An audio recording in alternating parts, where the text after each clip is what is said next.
Hello and welcome to Original Soundchat, where video game music is a work of art.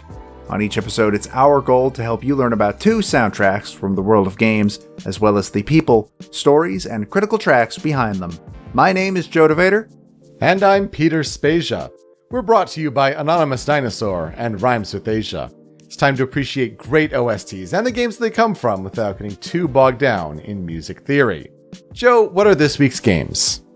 Up first is 2013's Final Fantasy XIV, A Realm Reborn, the legendary franchise's second venture into the MMORPG space, featuring an incredibly rocky start and one of the biggest comeback stories in gaming history.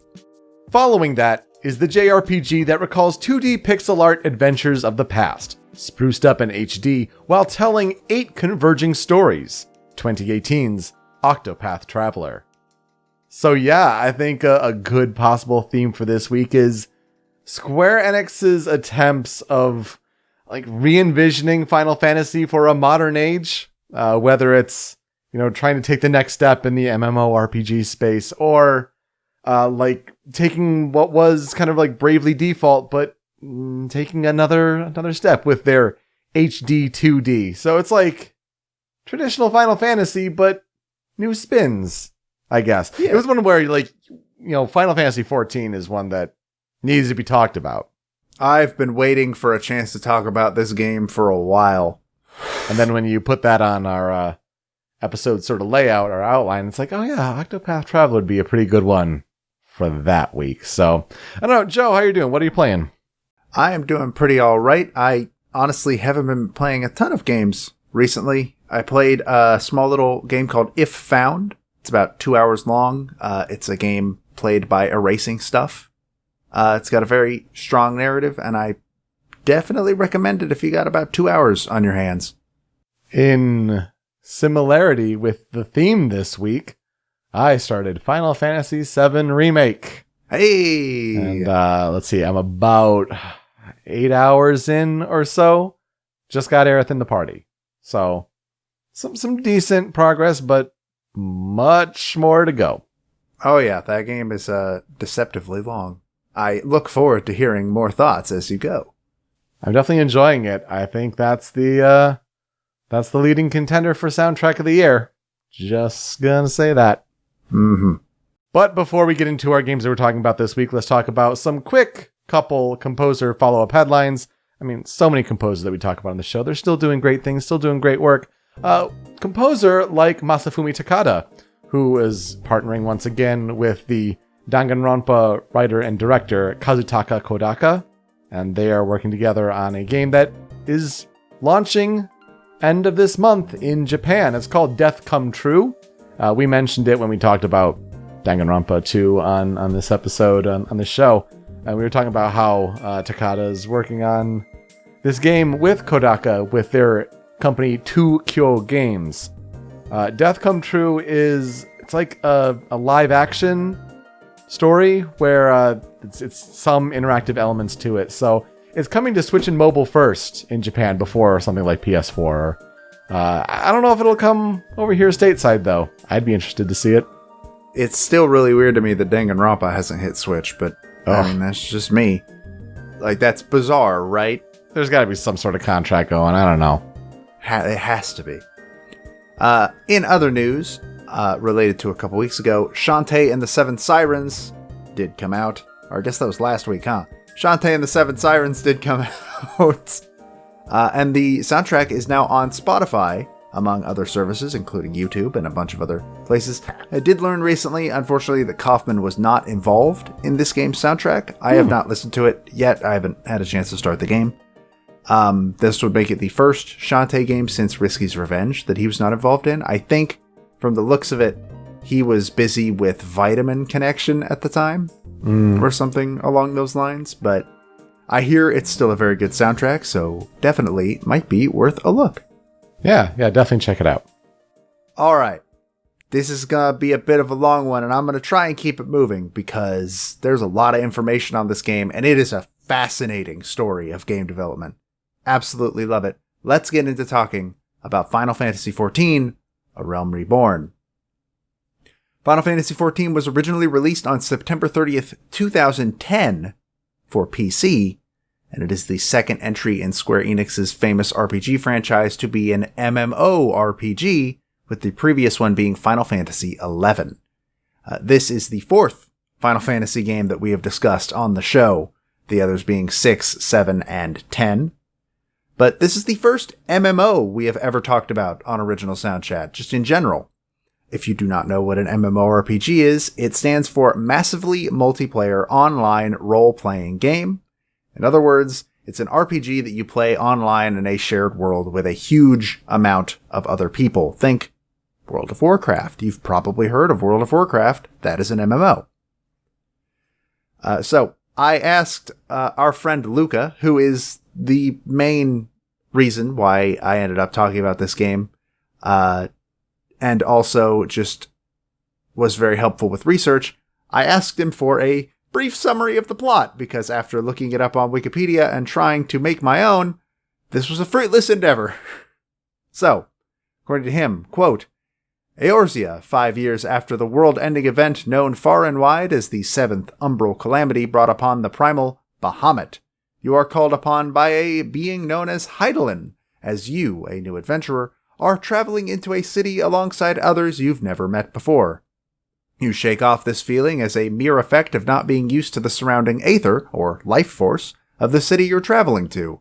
You are traveling to this new city in order to enroll into its Adventurers Guild, the one place that will lead you on your path of war or magic. After becoming somewhat well known in your chosen discipline, you begin to fall under the watchful eye of other adventurers known as the Scions of the Seventh Dawn, who are keen on the word of Hydaelyn and sense her energy in you.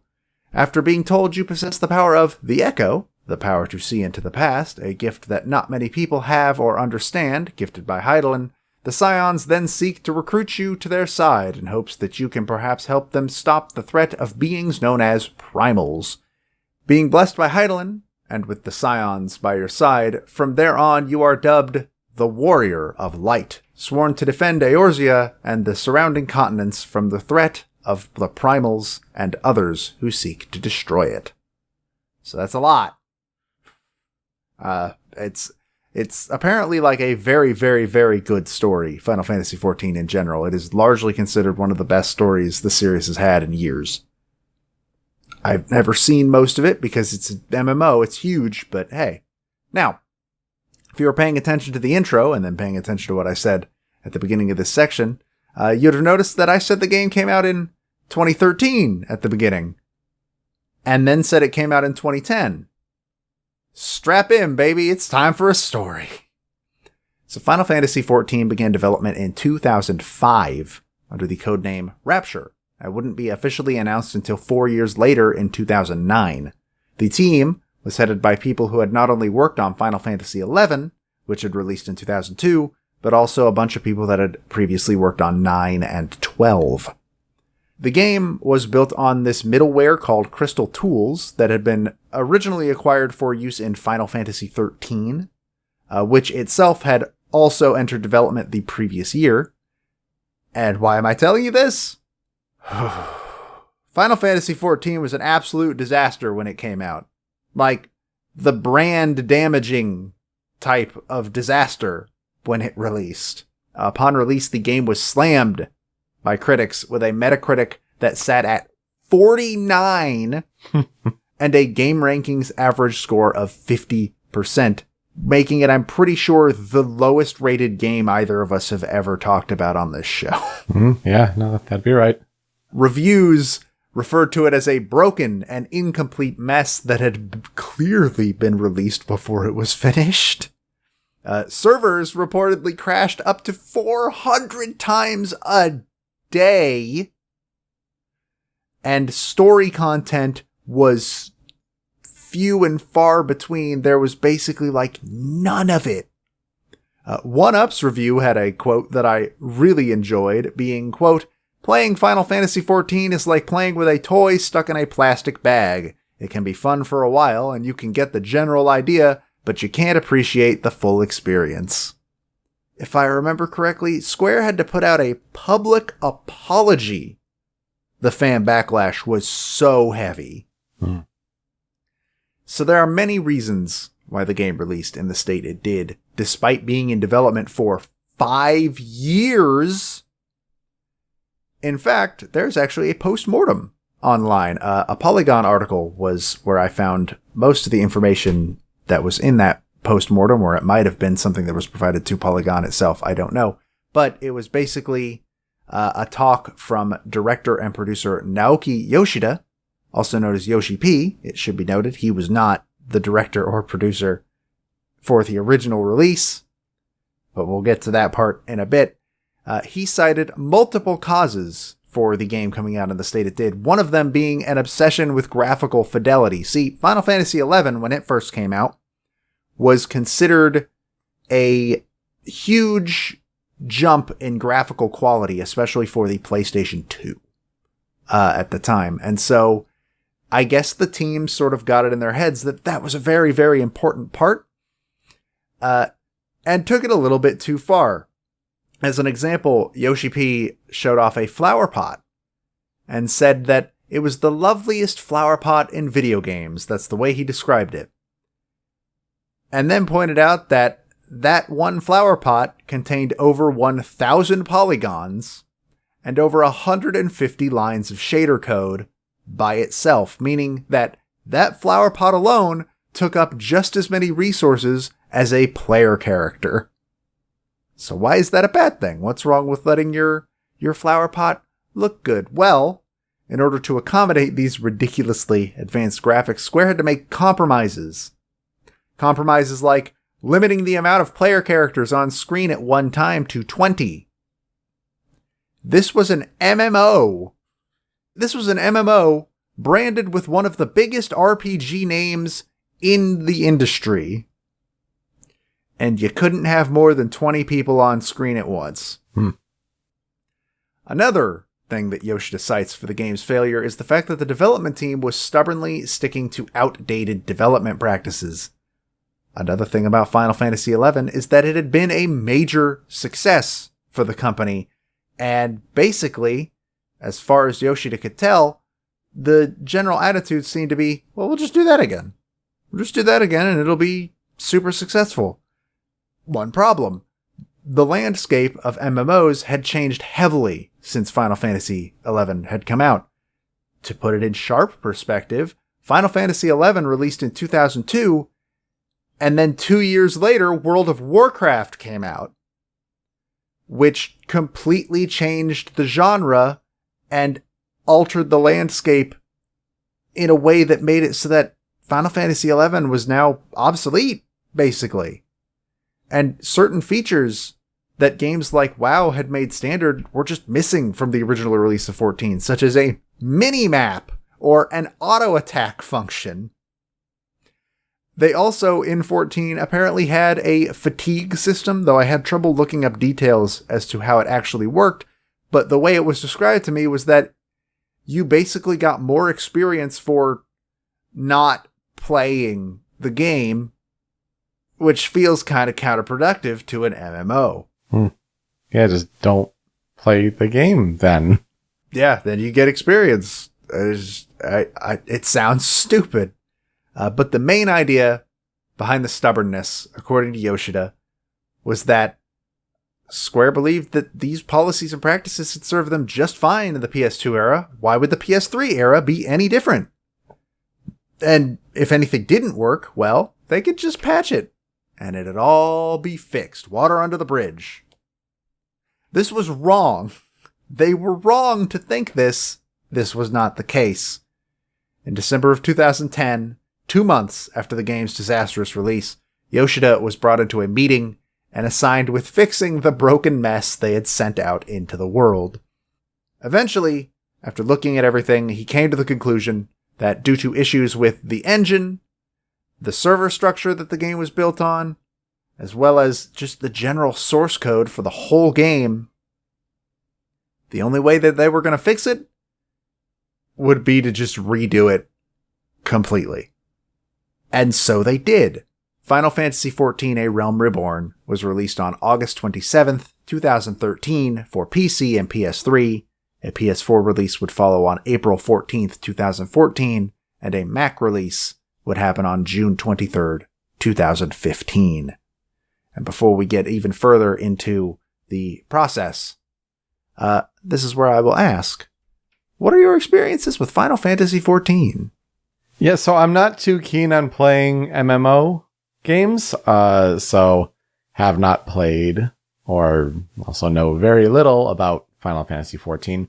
I know a song or two off the soundtrack, and I'm glad to see that my favorite one made your cut, so that's good to see, but that's literally all I know.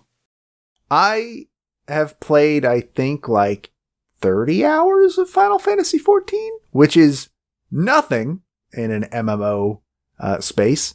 I don't have the time to really like put myself in an MMO and delve in real hard. I loved my time with it though, which is weird because I am also somebody that does not like MMOs. I'm not a huge fan of playing them. I've never played WoW. I never played EverQuest or Guild Wars or anything like that, but this one kind of captured my heart a little bit, and I hope to go back at some point and give it a shot, because I'd really like to see that story. But also the soundtrack is amazing. I heard it in other areas, and it's so good. So, let's get into what is now one of my favorite stories in game development. After the disaster that was FF14's initial launch, producer Hiromichi Tanaka and director Nobuaki Komoto were removed from their positions and replaced with Yoshida, meaning he became both director and producer, like I mentioned earlier. Yoshida himself had just completed his work as the planner chief for Dragon Quest X, which was itself also an MMO, which I didn't know. Because it never left Japan. Yeah, it never made it stateside, but it was an MMO on Wii at first. It was crazy. Whoa, what? I didn't know that either. Yeah, that's what it started as, yep. That's bizarre. Interesting. So, the first thing that Yoshida did was stated that while they were going to do this full revamp, this full redo, this did not mean that they were just going to shut down the servers and say, all right, we'll try again in a couple years. In fact, he did the opposite. They kept the game up. They improved it as much as they could. They removed that fatigue system. They added an auto attack. I think they added a mini map. They did everything they could to make sure that the game was as good as it could possibly be, which still wasn't great, while they were making this new game from the ground up. Because Yoshida felt it was very important to make sure that this new game was framed as a reboot and not as a brand new title. They were not releasing Final Fantasy XV, the MMO, or Final Fantasy XVI. They were releasing Final Fantasy XIV, it's good now. Because his main goal was to try and regain player trust and show them that they weren't just going to say, what bad MMO, while sliding the game into the trash. It was very important to him that fans knew that Square was saying, all right, yeah, we messed up. Let us fix this.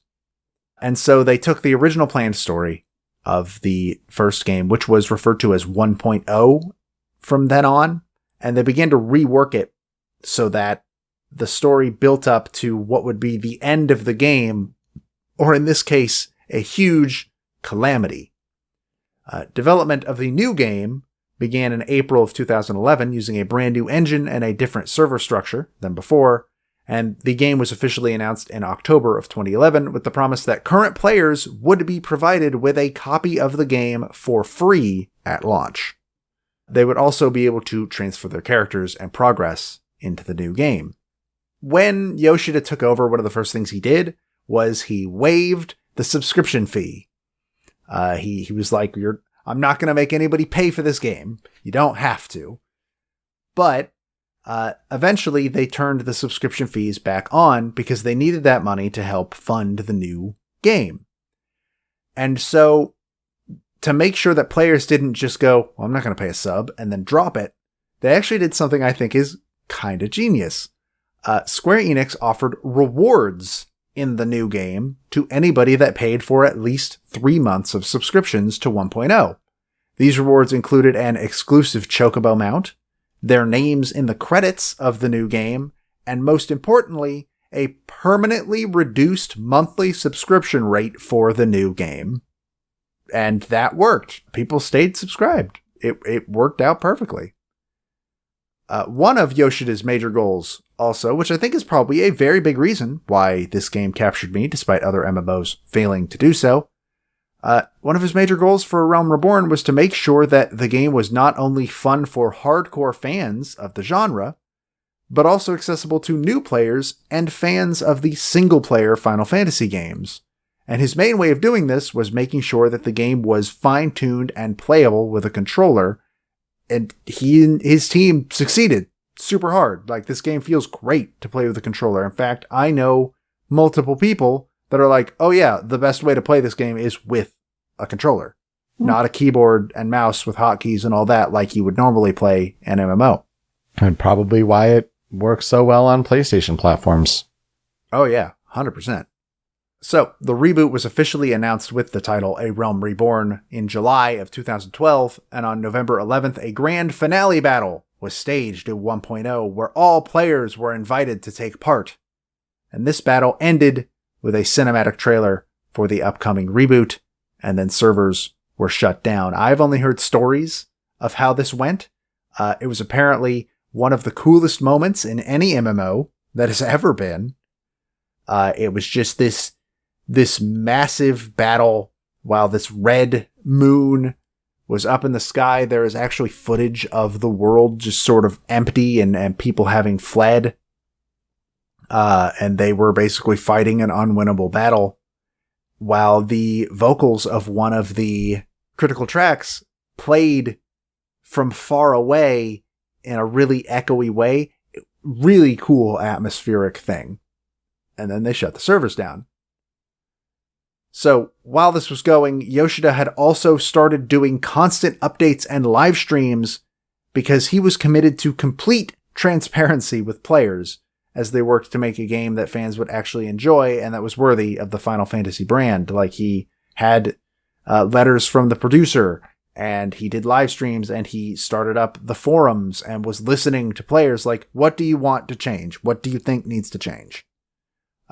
Basically, they put the best possible person on this game's redevelopment that they could have done.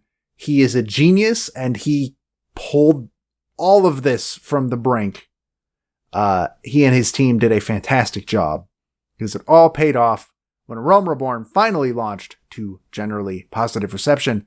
Its Metacritic scores are currently 83 on PC, 78 on PS3, and 86 on PS4, which is a huge improvement over the absolutely abysmal reception of the original release. By October 2013, the game had over 1.5 million subscribers, and the game is largely considered responsible for making Square Enix a profitable company again in 2014, after 2013 had been a real bad year for them. Yoshida claims that a major part of the game's success is actually its subscription model, and he has absolutely no interest in going free-to-play like many MMOs nowadays are doing, as he believes that free-to-play encourages development to focus more on monthly cosmetics and fleeting events, but subscriptions allow the team to focus on more story content and cooler battles, and he believes that as long as a steady stream of good content keeps coming, players will continue to trust the development team and therefore continue paying their sub. 3 major expansions have been released for A Realm Reborn since its launch: Heavensward in 2015, Stormblood in 2017, and Shadowbringers last year in 2019. And the music for Final Fantasy XIV was handled by one Masayoshi Soken.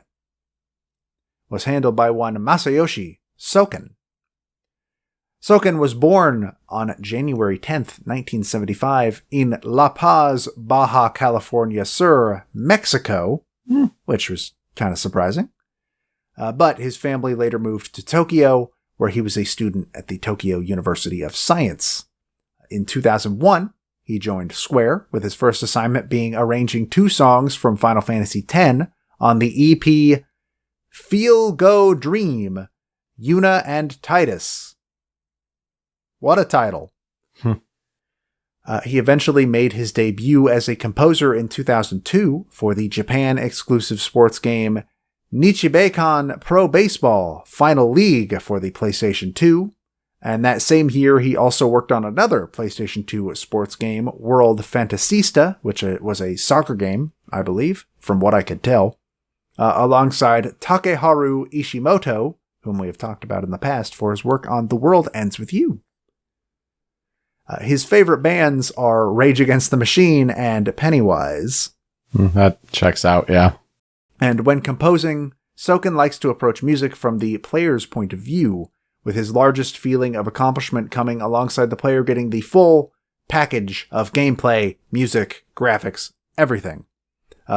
When asked specifically about this in an interview, he said, quote, "I work in the game industry as a game creator, not an artist.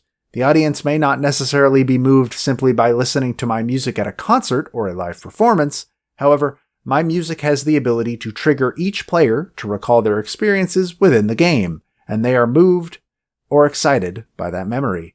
That is what I am most proud of."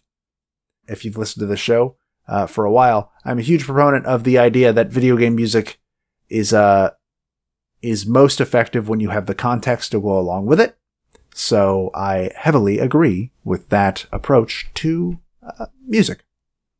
So, for his discography, he did sound editing on Drakengard 2, but he was a composer on Front Mission 5, Scars of War, Mario Hoops 3 on 3, Dawn of Mana, Mario Sports Mix, and Drakengard 3, but since then he is basically, he lives in the Final Fantasy XIV mines forever now, it seems, because not only was he the main composer for A Realm Reborn, he is also the composer for Heavensward, Stormblood, and most recently, Shadowbringers, which was the first one where he was the sole composer for the game.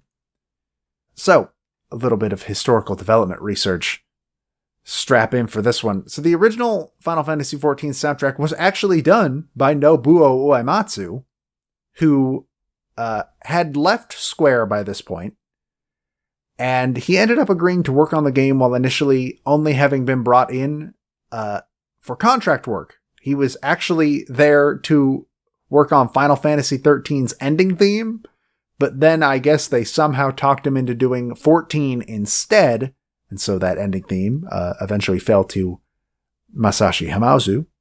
But other composers who worked on the original game included Naoshi Mizuta, Tsuyoshi Sekito, Ryo Yamazaki, and of course, Masayoshi Soken. Soken also served as the game's sound director, so when it came to do the full relaunch, he just sort of ended up in the seat of lead composer.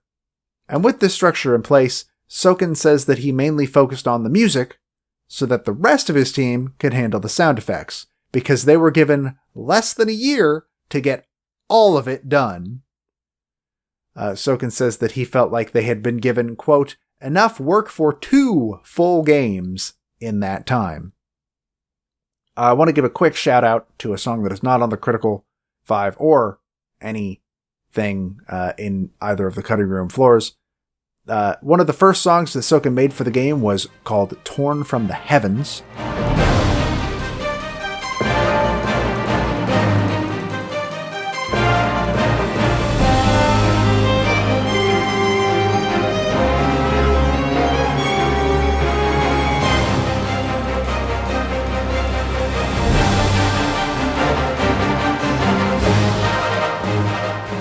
And I want to give a shout out to that because while looking at some interviews, he says that he felt that this song in particular was a reflection of his desire to, quote, help bring Final Fantasy XIV back from the depths it had fell to during the initial launch, as well as encourage the entire development team to push forward. So, this game's soundtrack is massive. and made up of a ton of releases. To put it into perspective, while trying to figure out the Critical 5 for this game, I started listening to this soundtrack 2 months ago.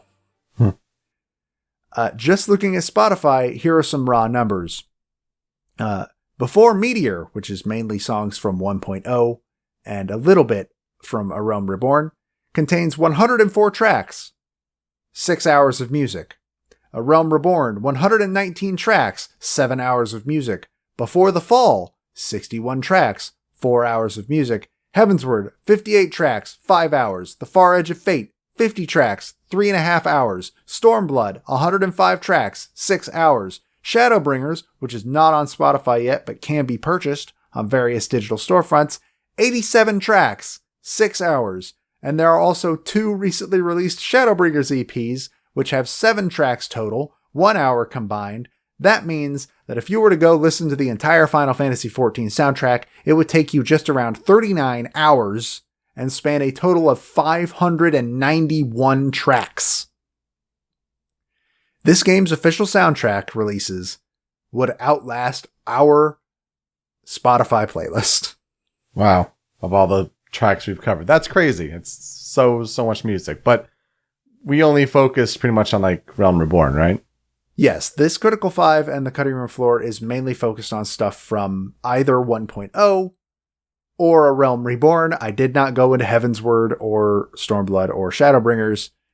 Maybe one day we'll talk about those later. Those are also apparently supposed to be super good. But man, if I tried to make a Critical 5 out of all of that, I would lose my mind. It's just, literally scratching the surface. So, with that being said, let's jump in to those 5 critical tracks, starting with the first one, Answers. Now open your eyes while our plight is repeated. Still deaf to our cries, lost in hope we lie defeated. Our souls have been torn and our bodies forsaken. This song was composed by Nobuo Uematsu, vocals by Susan Calloway, whom Uematsu had chosen after hearing her do her own renditions of previous theme songs from the series.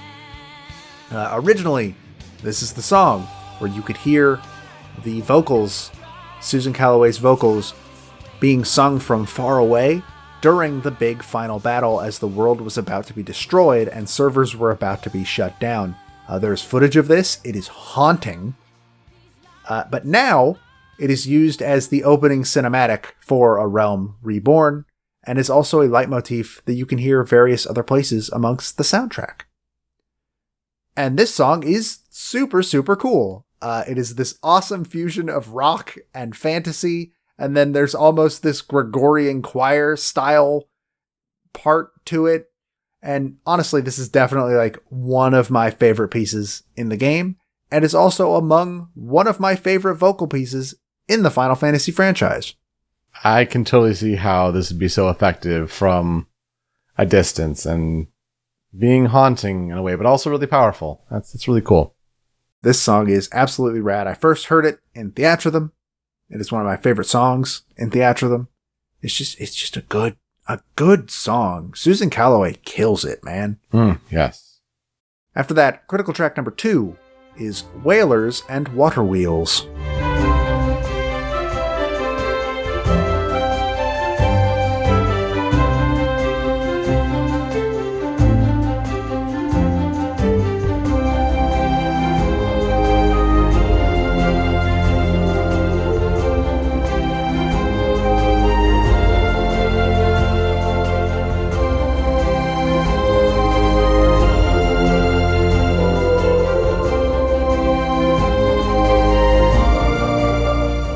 This song plays during the day in Gridania, which is one of the 3 main hub cities. For my brief stint in Final Fantasy XIV, I started out in Gridania.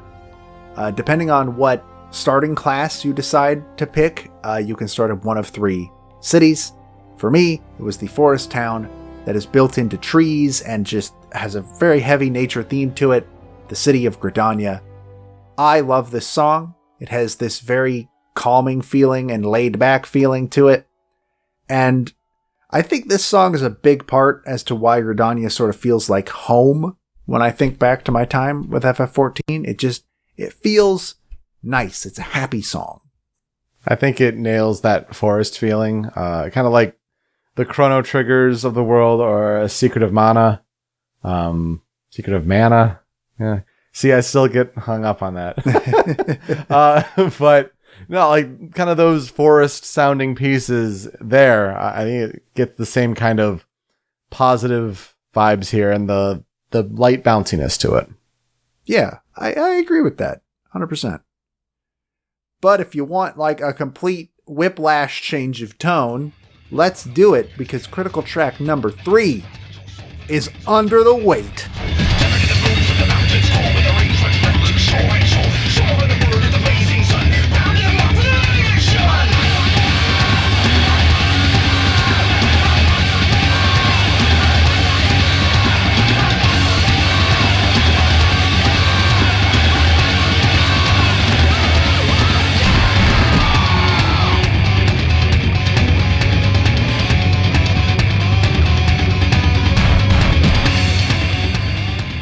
This is the final phase music for the boss fight against the Primal Titan. While many of the boss songs apparently had specific guidelines that Soken was asked to follow, for the music that plays during this boss in particular, he was apparently just given free reign to do whatever he wanted, and it shows. This is, of all the songs I have heard from this game, and again, remember, I have not heard anything from Heavensward. I have not heard anything from the other expansions either. This is the coolest song I've heard in the game so far. Bar none. I first heard it in Theatrhythm, and it alone is the song that made me want to play FF14 because I want to fight Titan. I want to hear this song in context. It's so different from everything else in this Critical 5 and most of the other stuff on the soundtrack. And, like, I think the vocalist is Soken himself as far as I can tell. I'm not 100% on that, but I think it might be. This song's just, it's so cool. Well, for the most part, I can't understand a damn word being said. While it is being sung, there is one part where it just becomes a lot more clear, and it's my favorite part of the song. With the kneel of a dwellers your lord commands, there's no salvation for the sons of man. Skies will tremble and the earth will quake from these crumbling walls. No way to escape! And just the amount of, like, anger put into that verse. It's so good. This song rules. So this is the song I'm familiar with from this soundtrack. And so I'm very happy to hear it here on your Critical 5 because, yeah, it's incredible. Do I like Apocalypsis Noctis from Final Fantasy XV a little more for a Titan boss battle? I do. But this is incredible, especially for an MMO. And so in a way, there's a slight disappointment when the rest of the soundtrack does not match this level of energy and intensity. Nothing against like Soken's work because he's amazing and it shows if he keeps hammering that FF14 wheelhouse. But this is amazing, and the other tracks are nice, but just nowhere near as cool. I think, from what I understand, because, like I said, this is the track where they were like, I don't know, man, just do whatever. Just do whatever you want. I believe for the rest of the expansions, that was opened up a bit more, and then I believe Shadowbringers is generally called, like, his best work ever. Yeah. Which I assume means that just meant like they told him, man, just do whatever you want for the whole game. Who cares? Go for it. From the couple tracks I have heard from Shadowbringers, it does sound a lot like Soken Unchained. So, yeah. Which is very good. But again, let's tone it down just a slight bit. Just deep breaths because critical track number 4 is Sultana Dreaming.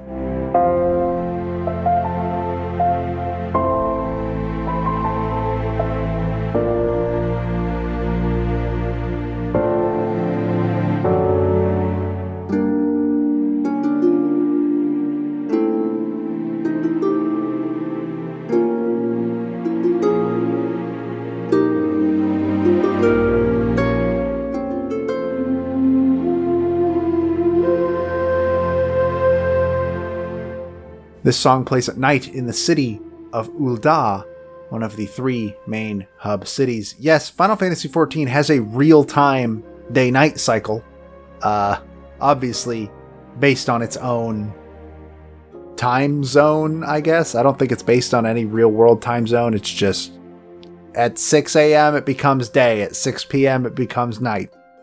Ul'dah is essentially the exact opposite of Gridania in every way possible. Instead of being in a forest, it's in a massive desert, and instead of being more village-like, it is a huge commercial city. Like, I'm talking, when I visited Ul'dah, when I was playing, I got lost. A lot. It's huge. And while the daytime music is big and triumphant, and fitting for this commercial hub, I honestly often see this song, the nighttime song, cited as one of the best area songs that the game has to offer. It keeps that era of triumph to it, while also adding like this beautiful feeling that this city, while usually bustling, it's asleep right now. And it mainly does that with the use of some beautiful piano, which means it went straight to my heart. Yeah, and then the instruments kind of go from piano to some harp, and then you get a little bit of flute in there because what would a desert piece be without flute? So yeah, I think it's really nice and calming, and it's a good change of pace here. Ul'dah is a very cool city, and I very much like that song. For critical track number 5, I'm less familiar with this one, but it was suggested heavily enough that it has to be here. It's Spiral.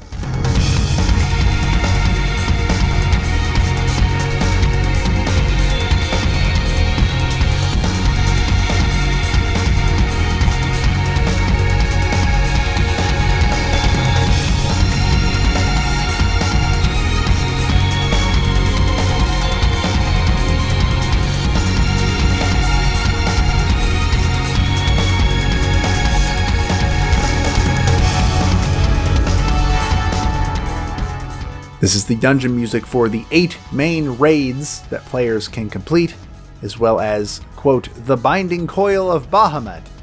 I don't know what that means, but that's what Luca told me.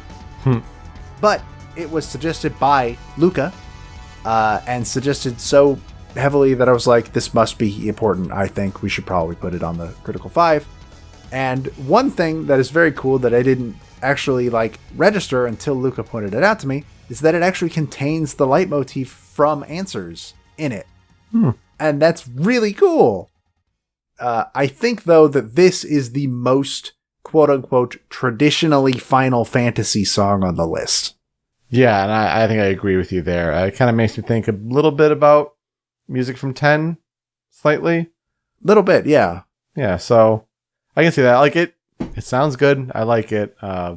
But yeah, it hits a little differently than everything else. And that's a good thing. It keeps things nice, fresh, and varied. Yeah. So, for tracks on the cutting room floor, I'd say you have 2, but you have 2 because you're helping me out with the hundreds. Yeah, you had a couple left here, and so I'm throwing 2 out there, not because I know them, because, just we got a couple more. I'm like, oh, look, 2 songs. I can slot those in. So the first of these is To the Sun.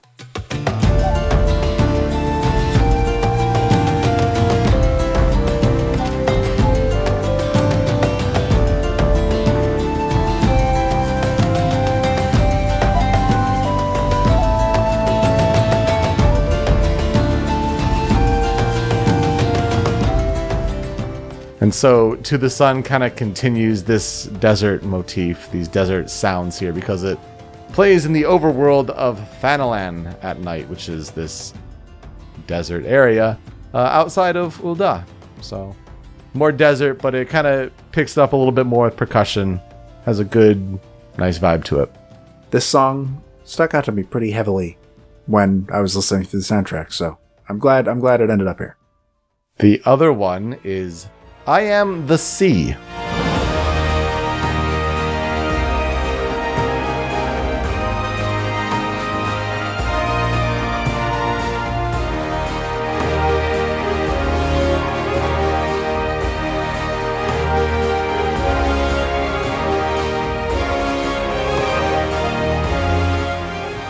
And this one plays during the day in Lominsa, Yes, that is correct. which is the third of the three main hub cities. It's a port city built into these different various cliffs, and it's famous for its navy, which would make sense if it's a port and it's just the sea.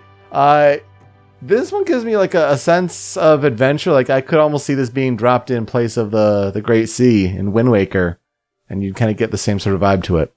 Yeah, I agree. And it felt bad to like leave off. I have the other two hub cities, Right, and then right, right. Limsa Lominsa just gets sort of thrown out, which I think Limsa Lominsa is the prettiest of all of them. They really knocked this sea town out of the park. For me, I also have two. The first one being Steel Reason.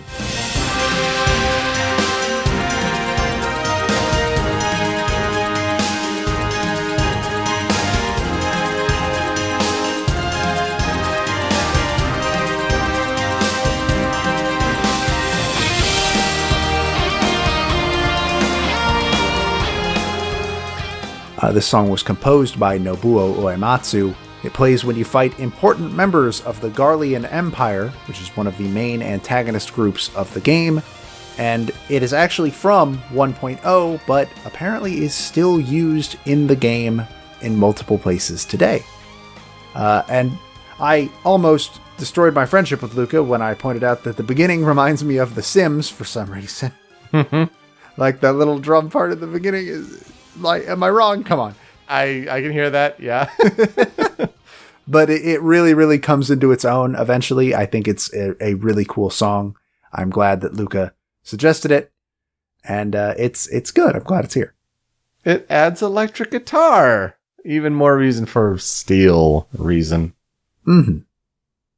And my other track on the cutting room floor is Fallen Angel.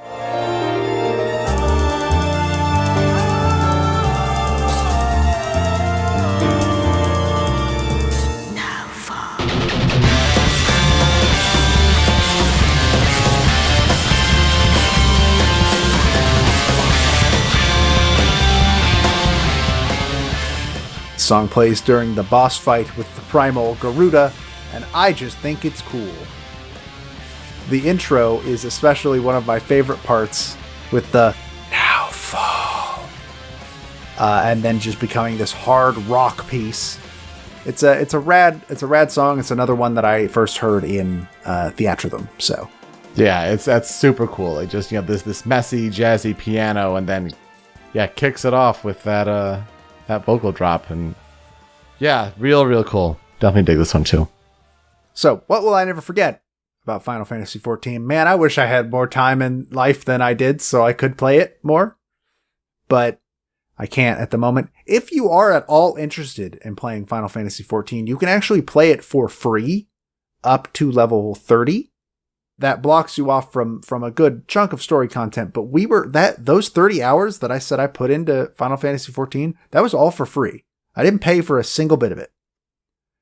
So if you are interested in giving it a shot, they are also working on revamping A Realm Reborn because people largely consider it to be the weakest part of the game. It is generally understood that all the really cool story stuff happens from Heavensward on. So people desperately want a faster way to get through A Realm Reborn so they can get to the good stuff, and Square is listening and trimming it all down. And I might try and get in after that happens so I can see if I can get a little bit further. But yeah, all of that was free. One day I will jump back into it and see if I can't experience more of the story. The way they've continued it and keep offering new content, especially after the turnaround, you're right, it does make it one of the more commendable, amazing development stories that we've talked about on the show. Yeah, it's very inspiring to me, and I think that the gaming industry, and this is going to sound kind of like I'm putting the dude on a pedestal, and I'm really not. I don't know him. I don't know a huge amount about him. But I think that Yoshida has the right idea as to what the approach to games should be, and especially has the right idea of like, we messed up. We have to fix it. We can't just pretend we didn't mess up. And there aren't a lot of companies in the industry that I feel like would have that particular response. So I find that very commendable, and I'm very happy to have learned about that. So, for our transition, we like to highlight a fan cover or remix, be it for Mostly Remix, YouTube, what have you. This is not technically a fan cover, but it is a cover of Under the Weight by the Primals, which is a band comprised of Masayoshi Soken and 4 other men. They do remixes of Final Fantasy XIV music, like metal remixes. And as far as I'm aware, they're not really for the game. They're just Soken doing it because it's fun for him. But sometimes they are used in the game. So, this was not one of them. This is just a really, really cool cover. So please enjoy that. We will be right back.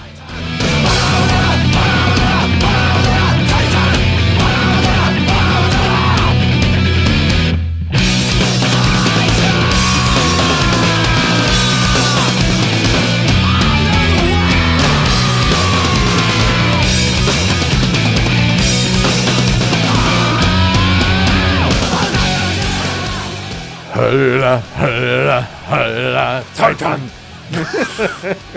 So cool.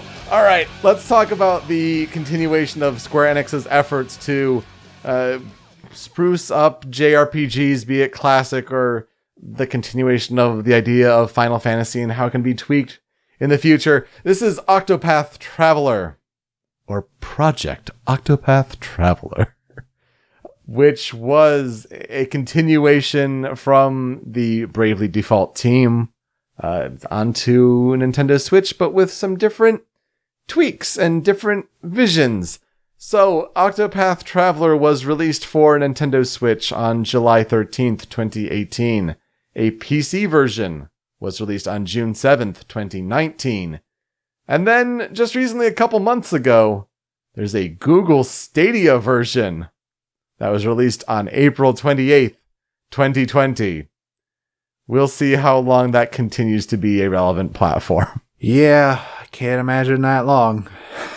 But it hasn't come to PS4 or Xbox One or anything going forward yet. We'll see. I feel like with the next generation, that may be a way to get the game onto other places, because Octopath Traveler is quite the experience. It was developed by Square Enix Business Division 11, again, the team for the Bravely games, at least the first one, Bravely Default, and then Bravely Second. We've talked about Bravely Default on the show before. If you'd like to listen to that story, feel free to with that episode. They also got the help of Acquire, which is another development studio for co-development help. The game was published by Square Enix. However, the Switch version was published by Nintendo outside of Japan. Octopath Traveler is a turn-based JRPG, kind of based on the foundations of these classic games. As I mentioned, it's produced by the team behind Bravely Default. It is immediately identifiable for its graphical aesthetic that is known as HD 2D. This is defined by the developers as combining the retro Super Nintendo style character sprites, that old 16-bit style that classic Final Fantasy games are known for, taking those kind of character sprites and textures, but having these high-definition polygonal environments and effects. So the world is nice and clean and HD, but these characters are like these little 2D sprites. It's really unique and different. It definitely stood out at the time. And it makes me very angry because the fact that Octopath Traveler exists means that there is no excuse for the like remasters of Final Fantasy VI and like other Final Fantasy games to look like they do. They could look like this. It would be awesome. I would have to think like that's the next step. You got to remaster 6 in this style. I'm just saying. It'd be perfect. There are 8 different protagonists in Octopath Traveler. Octo? 8? Okay. Each of them have different jobs, attributes, and abilities, and each of their stories can be completed in any order. In battle, you can store boost points with each turn in battle, and then you can spend those boost points at strategic times to strengthen abilities, chain attacks, or provide aid. So there's some of like the Bravely elements kind of coming into play a little bit there. The plot of Octopath Traveler involves the game being set in the land of Orsterra, and the Order of the Sacred Flame believing that their world was created by 13 deities, before 12 were forced to seal the fallen god Galdera, who refused to relinquish what they created, sealing them within the afterworld that can be accessed through the sealed Gate of Finis.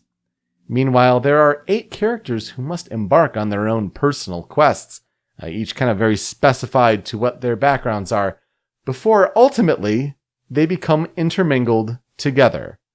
The real ultimate question is, how are all of these stories connected? Joe's here as well. I'll ask you, what are our experiences with Octopath Traveler? I played the demo when it first came out.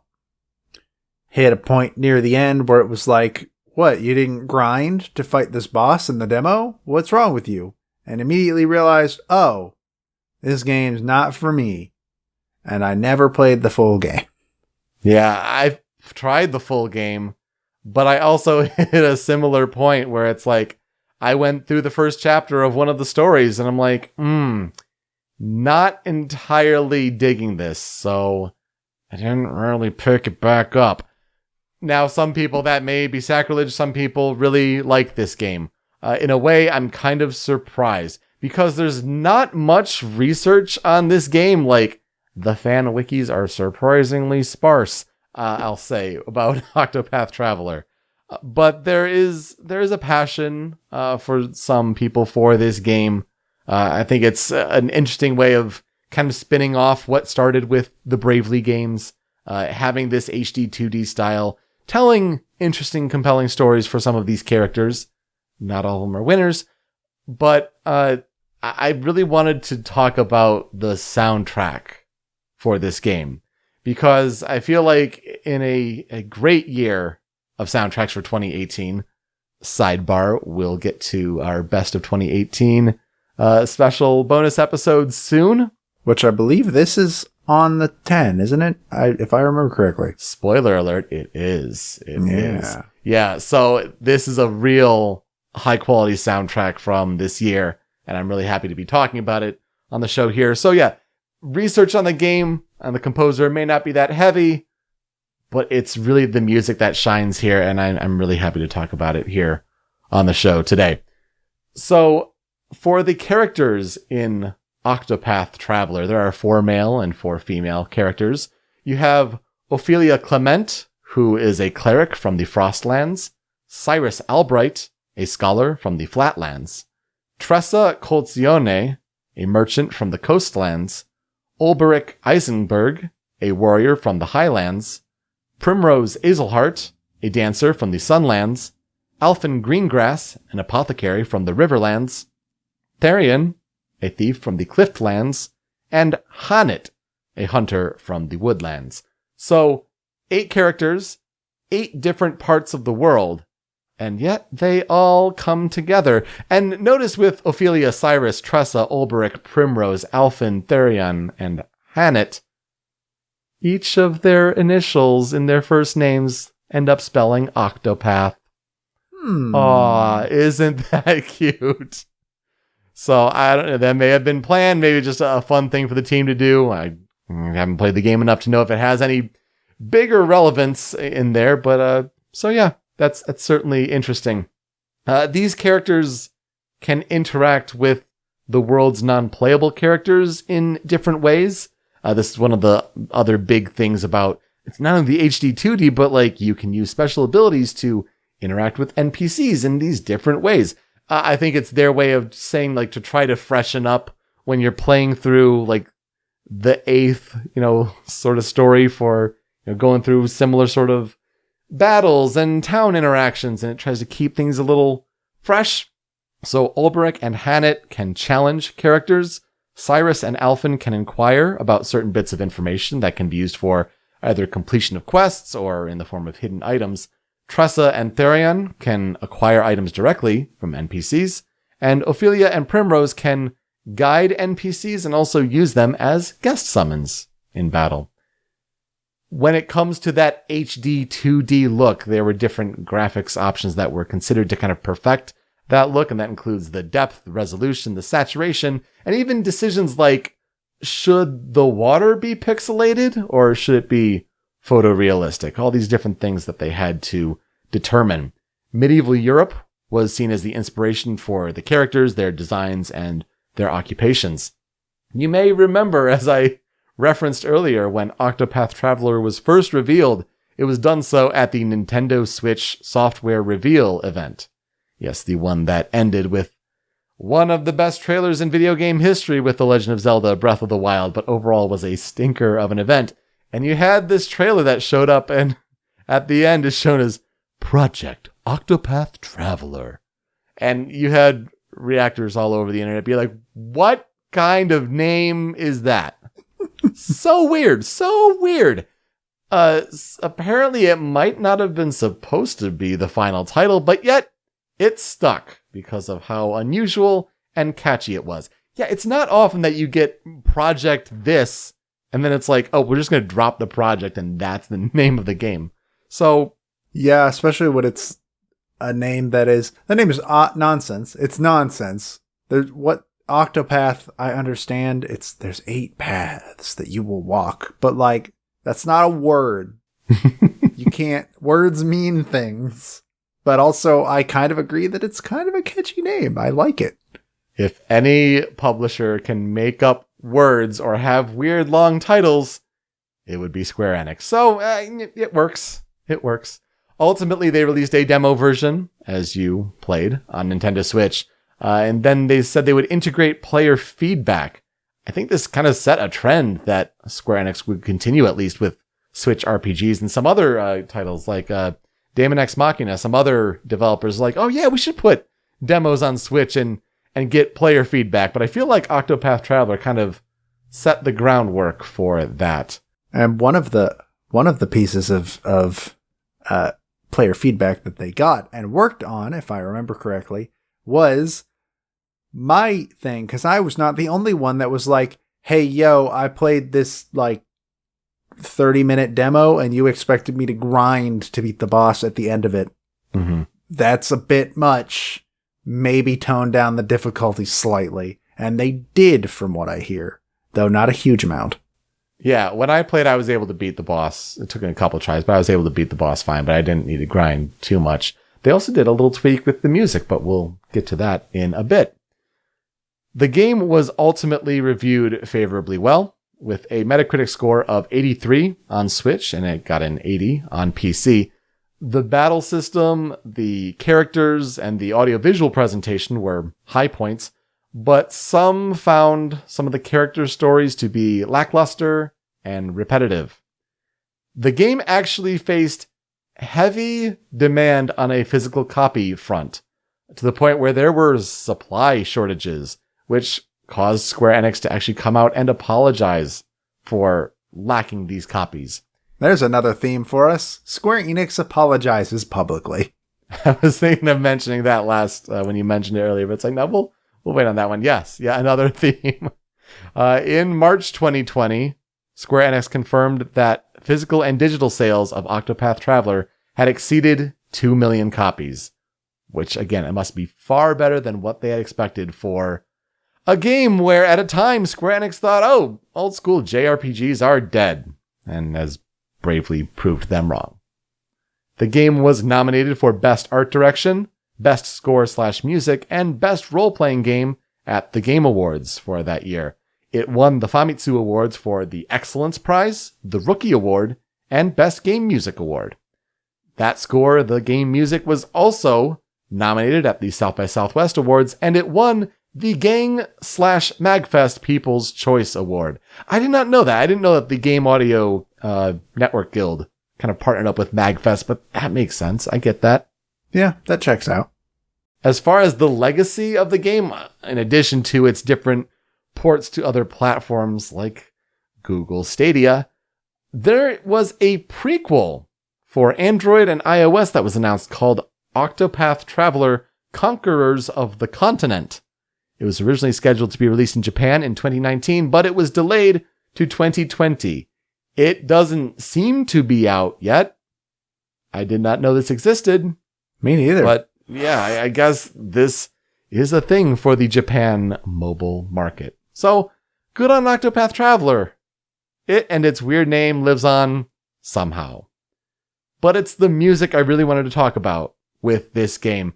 And that is all thanks to the composer Yasunori Nishiki.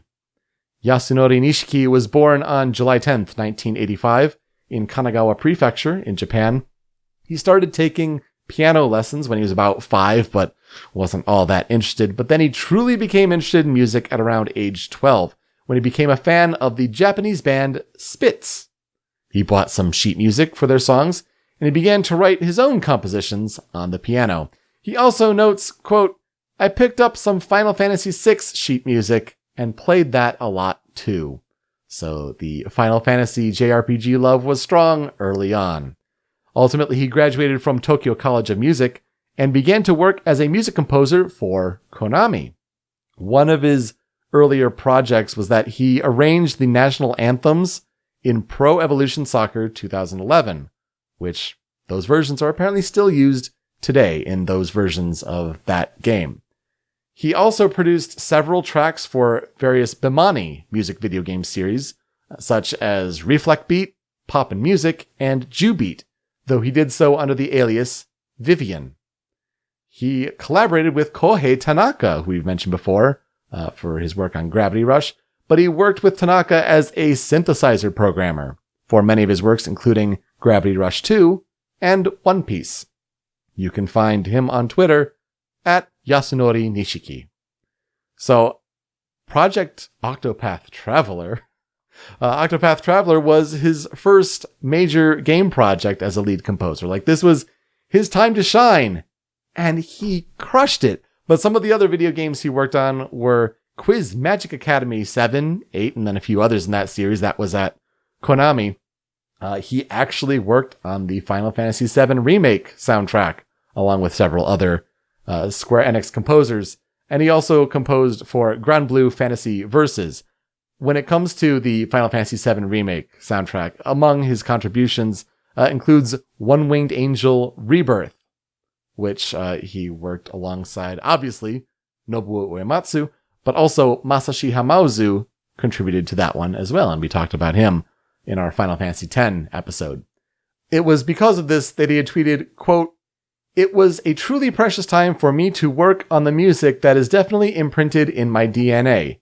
You, had snowboarded endlessly in Golden Saucer 23 years ago, are now writing the battle music for that game." So what a cool full circle moment for him. That's awesome. Mm-hmm. And then he also has worked in a couple anime series like Azure Lane and Princess Connect Redive. So when it comes to the music for Octopath Traveler, Nishiki has this approach where he says, quote, "When I thought about what contributes to the special charm of older RPG music, I realized that it's generally simple and really catchy. And while you can get some gorgeous sound by using live instruments, doing so can weaken the punch of the melody and end up blurring the player's impression of the song as a whole, which was something I wanted to avoid." Yes, 100% yes. It's something we've preached on this show, how oftentimes orchestration, just it muddles it, and the older pieces really stand out because of the prominence of the melody. And so focusing on this really makes this music stand out, and I'll tell you, it sounds so great. But I will say, one of the coolest little tricks of the trade that Nishiki implemented to really just take the experience that the player has with the soundtrack to the next level is something they did with the boss battles, where he says, quote, "For all of the boss battles, each protagonist has their own intro melody, which transitions seamlessly into the boss theme as the story scene segues into battle. as the dialogue advancement in the cutscenes happens at the player's pace, it's set up to have an interactive transition, but this really isn't all that uncommon in games today. So he notes that as a side effect of all this, all the boss battle themes with these character-specific intros are locked in at 164 beats per minute and all start in the key of G minor. So you think that the player can just, skip through the text, skip, but no matter how long it takes them to do that with the music playing for these character intros, it transitions so well into the boss battle. And it's something that a lot of players recognize as it's a really cool moment in game. Since Octopath Traveler has 8 regions, it's really important, obviously, to compose distinct tunes and use these instruments that evoke these different atmospheres of each region. For example, these frozen landscapes of the Frostlands or the high mountain ranges of the Highlands. And he also found these character themes, these 8 character pieces that he had to compose. Found that challenging to create. Makes sense. You kind of want to put the appearance of each character and what defines them into this musical piece. But I think he did a great job, and we'll highlight one of them in our Critical 5 here. The soundtrack was recorded in 2 sessions, and about 70 performing musicians are credited on the album.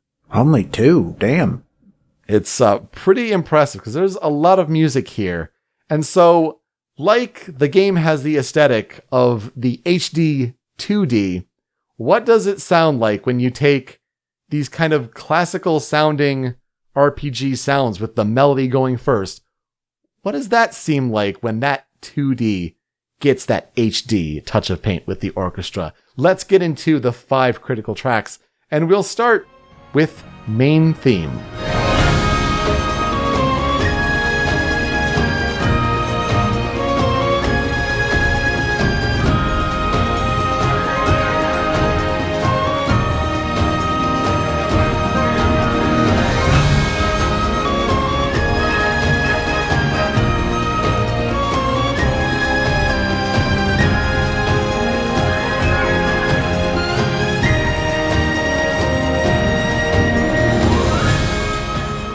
This song plays on the title screen, and I know we say this a lot, but this is a song that just screams adventure, right? It just has that kind of feeling to it.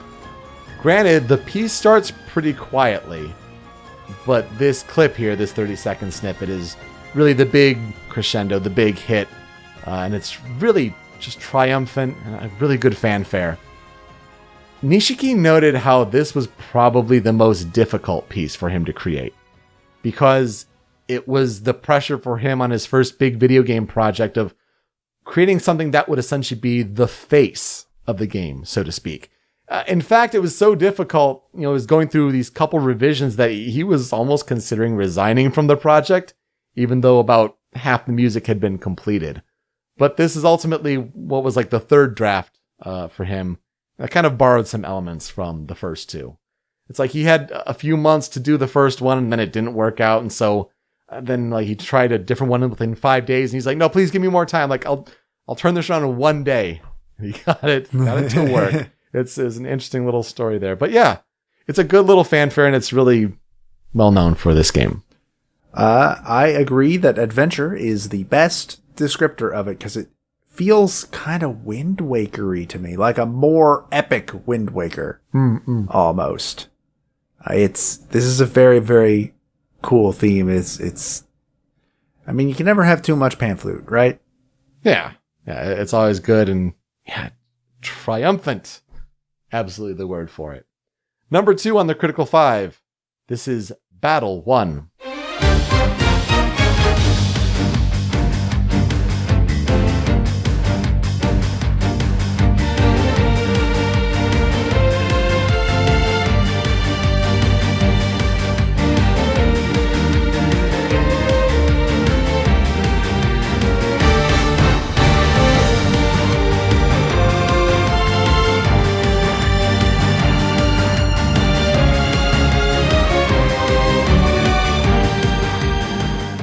Unsurprisingly, this is the main battle theme, like the random encounters when you're just taking on random enemies. So you're going to hear this one a lot when you're talking about a critical 5 piece that it's pretty notable for this game. Yeah, it had to be here for sure. But it's a good thing. It's also a really catchy random battle encounter piece. Like, a lot of people sometimes put this up as like their favorites for the entire game, like one of their favorite tracks. And I think it's a great example of showing how you balance those orchestral sounds to really show that melody up front and have that be the little earworm that gets stuck in people's minds. Apparently, the drums were added pretty late in development. And they're like, oh yeah, this works much better to give these pieces, especially the battle tunes, like this level of pace and excitement. And I think it absolutely works very well. But one of the things that was tweaked from the demo, between demo and final release, was apparently the sequencing of the drums. So yeah, I mean, you get the bump, bump, bump, bump, bump, bump, bump, bump, bump, bump, bump. Like, it's kind of gets you into the battle, but that violin melody just really gets in your head. It even goes just further beyond the clip. It's a good, try to listen to the full piece, but yeah, for a random encounter song, works really well. And you can definitely feel some of the Bravely Default, sort of, because I know he didn't do Bravely Default, but the rest of the team did, and I imagine he was probably at least familiar with it. You can feel some of that lineage coming in with this song, I feel like. That's really interesting. Yeah, you can maybe think that, Revo's work, may have had a little hand in there. Interesting, yeah. I think this might be among my favorite songs on the Critical 5. I think I agree with those people. Yeah, it's a really, really good battle theme. It definitely feels old school Final Fantasy. Yes, absolutely. But yeah, taking that 2D, putting that HD coat of audio paint on it, so to speak. Absolutely. Give these people Final Fantasy VI. Come on. Can you imagine dancing mad like this? It'd be amazing. So good. Number 3 on the Critical 5. This is one of the character themes. It is Primrose the Dancer.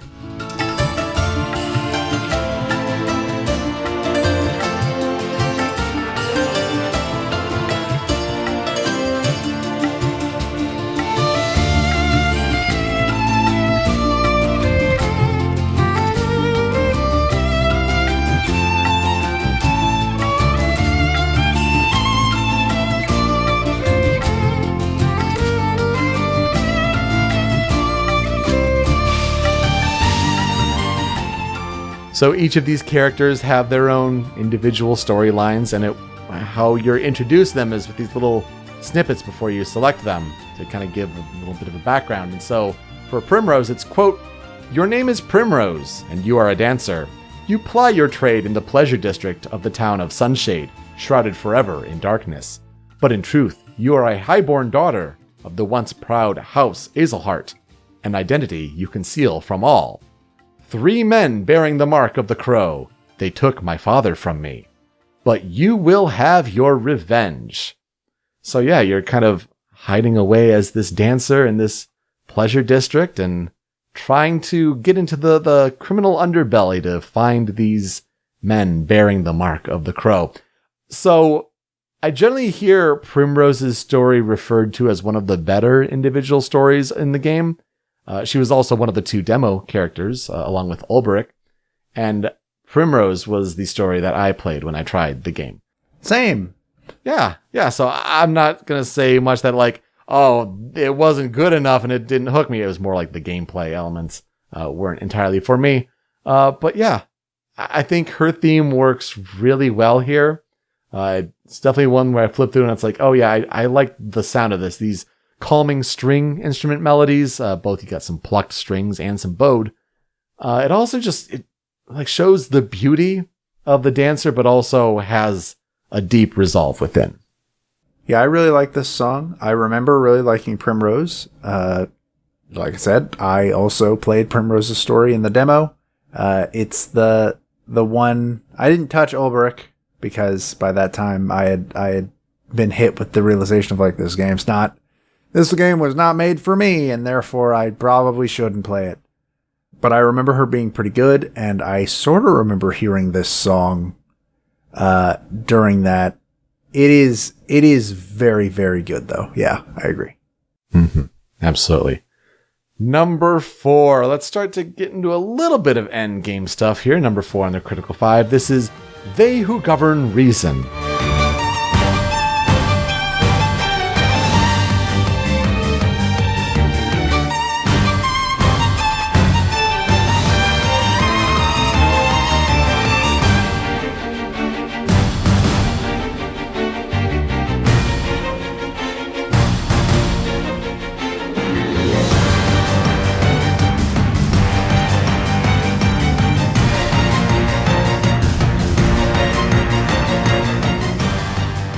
So in Octopath Traveler, there are 4 gods out of the 13 in the game who can bestow a special class to the player.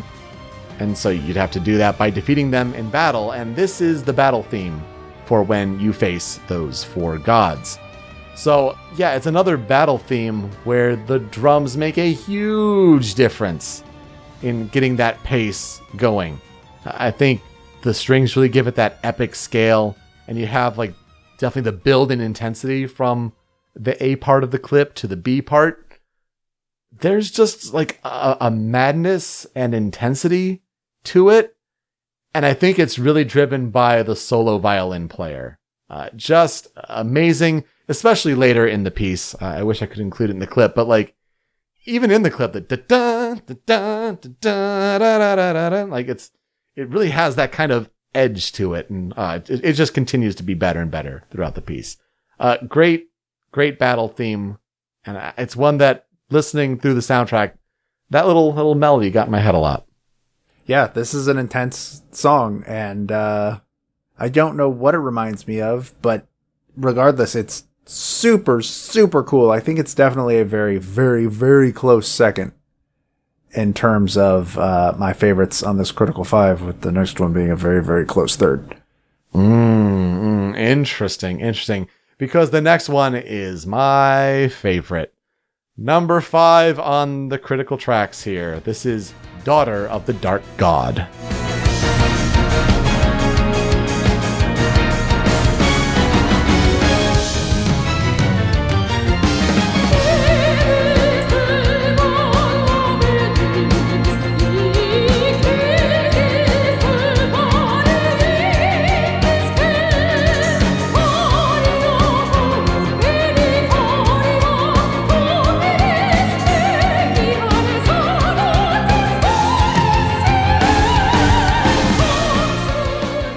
This is the piece that plays during the true final boss encounter.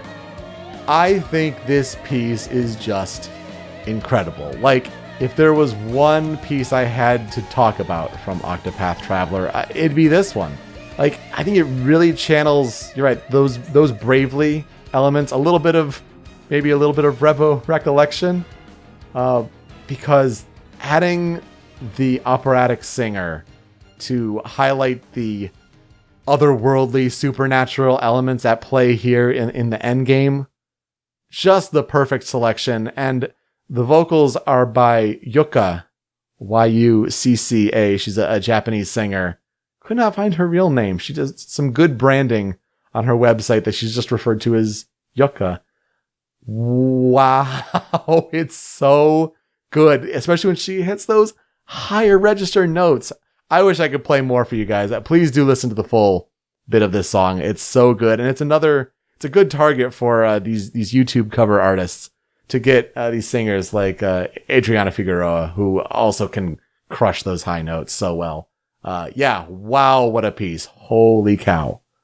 Yeah, this one is again, the Bravely lineage is clear. This he definitely listened to Revo's work on the game. But also, like, I hear this, and I've said it like 4 times now. Give these people Final Fantasy VI. Give this man Dancing Mad. Please, like, that's all I can ask for. Nothing against Octopath itself, but like, it would be so very good. I have a couple tracks on the cutting room floor, and one we're going to kind of turn down a little bit here for. This is Dark Caverns.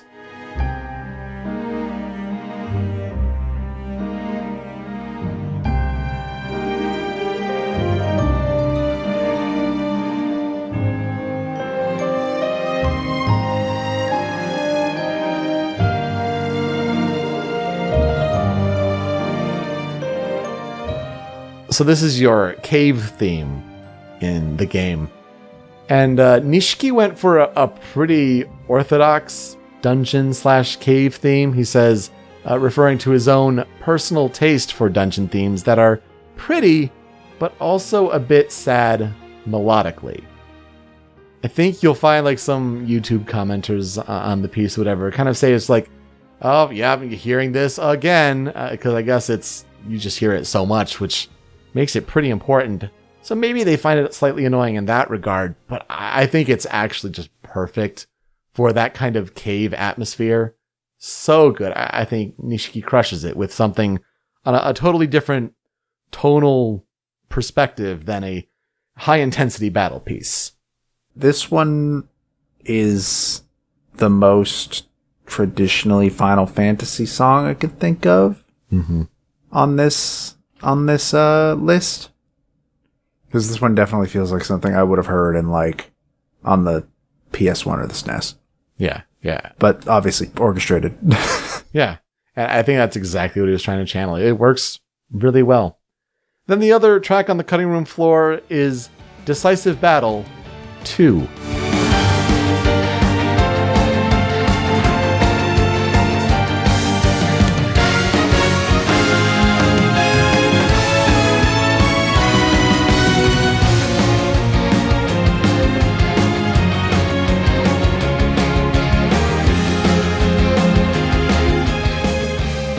Why not Decisive Battle 1, you say? I know. I had a tough time going between either one of these two boss themes.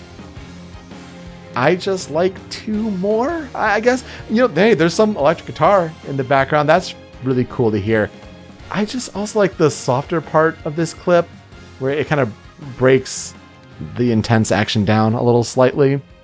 I feel like also, though, this is a more popular choice for these YouTube covered musicians out there. They like to pick 2 more than they do 1, though both are great. It literally could have been a coin flip.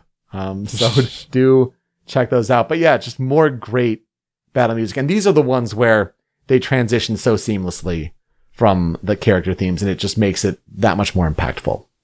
I hear specific parts of the song and think, oh, hi, Genova. How you doing? Especially the dun dun dun dun dun. Yeah, absolutely. That's Genova. It like the only reason I say that is because, like you said earlier, he was a fan of Final Fantasy VII, and then I got to work on Final Fantasy VII. So sure. Yeah, I definitely like the da da, like the building string melody and bam bam bam. Like it's just a neat little effect there. I think that's what kind of put it over the edge for me personally. So what will I never forget about Octopath Traveler? Aside from the very amusing name. Honestly, guys, it's just this music. If you wanted the perfect example of applying the HD 2D element, not only to the visuals that make this game stand out to so many people, but it's really the soundtrack too. And I think it's nailing it exactly right. What I think, kind of honoring these classic JRPGs, how they should be honored with, put the melody first. Make it so that it's a little simplistic, but also so catchy that we don't forget it. And I think it was definitely one of the best game soundtracks of 2018. But also a soundtrack that stands alongside Final Fantasy XIV, A Realm Reborn, as Square Enix trying to bring the Final Fantasy JRPG into a modern age. And boy, I think a perfect pairing this week. Good theming. And that'll do it for us this week on Original Soundchat. You can find me on Twitter at PeteSpeakeasy. Joe is over at the Debaga. The video version of the show is on the Rhymes with Asia YouTube channel, also at rhymeswithasia.com. But it's that MP3 podcast version that you want, hosted by Anonymous Dinosaur, which is where Joe's other podcast, Smasher Pieces, is hosted. That's at anondino.squarespace.com. And you can find the MP3 podcast feed on podcast services around the globe. Apple Podcasts, Google Play, wherever you can find them, including Spotify. Spotify not only has that podcast feed, but it also has a playlist where if we talk about a song on this show and it's on Spotify, it gets added to the big Spotify playlist, as you mentioned in your part of the episode. What's being added this week? Final Fantasy XIV is on there. Everything but Shadowbringers, which doesn't make me super confident that we're going to see Final Fantasy VII Remake on there at any point soon. Shadowbringers came out like a year ago now. And Octopath Traveler is also on Spotify. So both of these games will have their tracks added to the playlist. Good guy, Square Enix. Way to go there. Also, then you can interact with us on social media at Soundchat OST, where you can leave feedback for us, how we're doing, and also suggestions for future games that we should cover on the show. We've got some more ideas for some bonus tracks in the works. I know we have these ideas and we still got to put time to devote to it, but maybe that'll turn around soon. Summer's rolling around. Things should slow down, right? Right? Ideally, you'd think. Hopefully so. Joe, who are we talking about next week? Next week, I will be talking about Josh Mansell. I will be talking about Henry Jackman. Oh yes, it's a big release week in the video game industry. Should be a fun episode. Looking forward to that one. So to play us out, again, we're going to talk about a YouTube cover, fan remix, whether an OC remix, wherever it is. I mentioned Decisive Battle 2 has some good YouTube fan covers, and this one comes from Saab Irene, featuring Insane in the Rain music. It's a saxophone cover of this battle piece, and it's just like different saxophones playing without percussion. I think it's super cute, actually. I really enjoy it. Hopefully you do too. Thank you so much for listening this week on Original Sound Chat. We'll see you next time. Take care.